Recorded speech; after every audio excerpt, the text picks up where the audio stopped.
Okay guys, so in order to change the oil in a Honda Fourtrax 300, which is that four-wheeler there, you're going to need a 3/8 ratchet with a 17mm socket, an 8mm screwdriver, a funnel, a drain pan, a K&N or any other applicable air filter. This K&N number is 113, and 3 quarts of 10W40 motor oil.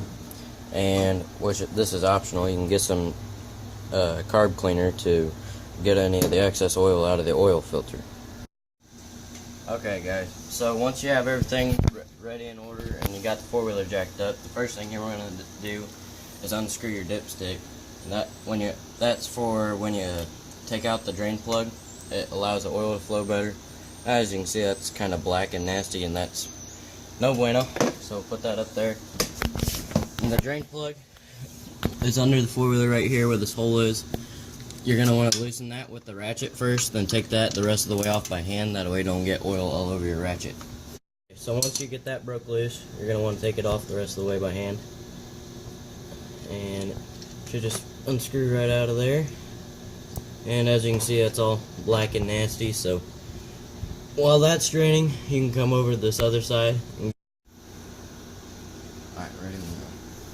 Alright guys, so after you drain the oil, or it is currently draining, what you do is you come over here to this oil filter. There's 3 bolts here. They're each 8mm. What you're going to want to do is take those off, and inside of here is your oil filter. And when you take these off, keep in mind that some oil is going to drain out down the side of the four-wheeler. So you're going to want to have the drain pan under it, that way it doesn't get all over the floor. But once you get this off, your oil filter will be in here. And there's a little spring behind that oil filter. You want to make sure that that doesn't fall into the oil pan, or else you'll have to dig for it. So once you get those bolts out, pull that off. Some oil will come out. And there's your old oil filter, which you don't need that anymore, so you can just throw that in the oil. And I just got oil all over my floor. And then back here on this little dowel rod pin is your spring. So once you got your oil filter out, there's going to be some excess oil in here. And if you want, you can get a rag and wipe that out, or you can just do the easy version and get some carb cleaner. Just spray it all out of there. Get all the oil cleaned out. That way there's no sludge in your new oil. And then once you get that cleaned out, you're going to want to get your new oil filter, which is again the K&N 113. And you'll notice that there's a side with an O-ring and one side that doesn't have an O-ring and it's embeveled. The side that's embeveled without the O-ring, you're going to want to put facing towards the engine. So you put your spring back in on those pins, and then you'll put your new oil filter back in. And then once you got those put in, there's a bolt hole here that has an O-ring around it that the oil actually flows through. You're going to have to match that up with that hole right there. You put that back on, and you'll put your bolts back in.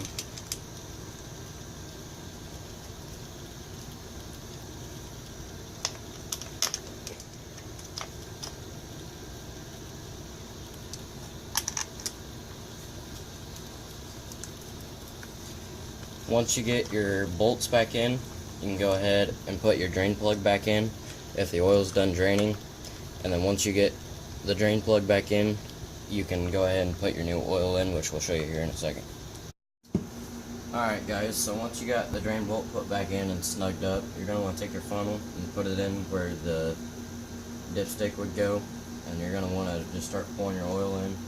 It takes a little over 2 quarts. It takes 2.3 quarts. So you're just going to pour that in. So once you got the first 2 quarts put in, you're on your 3rd quart.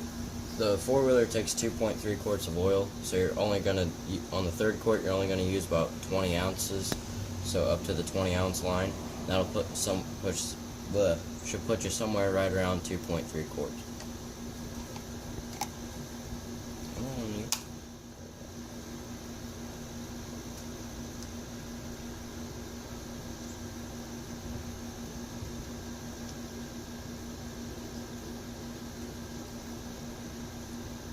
Man, she's thirsty.